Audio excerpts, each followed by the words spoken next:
बहुत समय पहले की बात है। उत्तर भारत के एक छोटे से गांव में विष्णु शर्मा नाम का एक ब्राह्मण रहता था। वो गरीब था, लेकिन अत्यंत बुद्धिमान और ज्ञानी था। वेद शास्त्रों का ज्ञाता था और साथ ही जीवन में व्यावहारिक समझ भी रखता था। गांव के लोग उसके पास सलाह लेने आते और वो सबकी सहायता करता। परंतु कुछ लोग उसकी गरीबी का मजाक भी उड़ाते थे। एक दिन उस राज्य के राजा ने घोषणा की, जो व्यक्ति मेरी 3 कठिन पहेलियों का उत्तर देगा, उसे राज्य का महामंत्री नियुक्त किया जाएगा। ये सुनकर पूरे राज्य में हलचल मच गई। बड़े बड़े विद्वान, तांत्रिक, ज्योतिषी और मंत्री पहेलियां हल करने के लिए राजधानी पहुंचे। गांव में भी ये खबर पहुंची।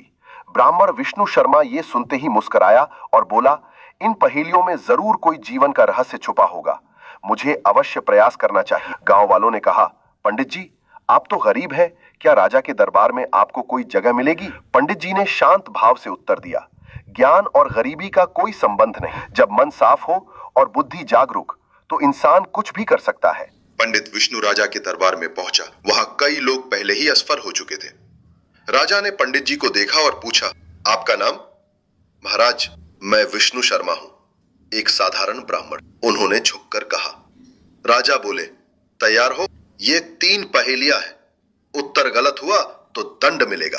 पंडित जी ने मुस्कुराते हुए कहा, यदि प्रश्न कठिन हो तो उत्तर और भी रोचक होते। राजा मुस्कुराया और पहली पहेली पढ़ी। पहेली 1, ऐसा कौन सा धन है जो बांटने से बढ़ता है? कई विद्वान इसका उत्तर नहीं दे पाए थे। पंडित जी ने तुरंत उत्तर दिया, ज्ञान। राजा ने पूछा, कैसे? पंडित जी बोले, महाराज, जब हम धन बांटते हैं तो घटता है, पर ज्ञान जब बांटा जाता है तो और लोगों को समझ आती और हमें खुद भी दोहराने से नई बातें समझ में आती है। राजा ने सिर हिलाया और बोला, सही उत्तर। पहेली 2, ऐसा कौन सा राजा है जो बिना सैनिकों के राज करता है? सब चुप हो गए। पंडित जी ने फिर उत्तर दिया, मन। राजा चौंका, विस्तार से बताओ। पंडित जी बोले, मन ही एक ऐसा राजा है जो बिना हथियार, सेना या दरबार के पूरे शरीर पर शासन करता है। अगर मन स्थिर है तो इंसान सुखी है, और अगर मन बेचैन है तो सबसे अमीर इंसान भी दुखी होता है। राजा बहुत प्रभावित हुआ। अब आई तीसरी और सबसे कठिन पहेली। पहेली 3, ऐसा क्या है जो खो जाए तो जीवन अधूरा लगता है, पर जो मिले तो अहंकार बढ़ता है? अब सभी सोच में पड़ गए। पंडित जी ने थोड़ी देर सोचकर कहा, सम्मान। राजा ने पूछा, कैसे?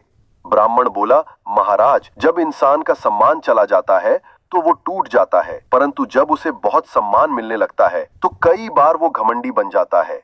इसीलिए संतुलन जरूरी है, न अपमान से डरें न सम्मान पर इतराएं। राजा तालियां बजाने लगा।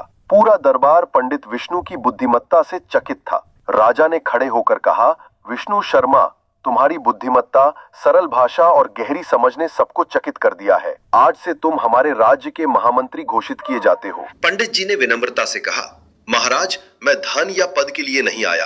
अगर मेरी बुद्धि से राज्य का कल्याण हो सके तो मैं सेवा करने को तत्पर हूँ। पर मैं चाहूंगा कि हर गांव में एक विद्यालय खुले जहां बच्चों को नैतिक शिक्षा और तर्क की शक्ति सिखाई जाए। राजा ने प्रसन्न होकर तुरंत आदेश दिया कि राज्य के हर गांव में विष्णु विद्या मंदिर खोले जाए।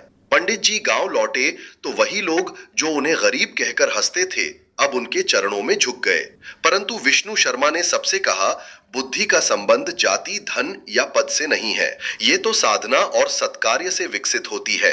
उन्होंने गांव के बच्चों को पढ़ाना शुरू किया और धीरे धीरे उनका गांव ज्ञान का केंद्र बन गया।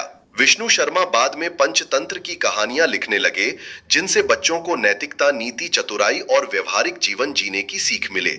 उनकी कहानियां आज भी पढ़ी जाती हैं। बुद्धिमानी केवल किताबों में नहीं होती, बल्कि जीवन की सरल बातों को गहराई से समझने में होती है। ज्ञान ही सच्चा धन है, जो जितना बांटो उतना बढ़ता है।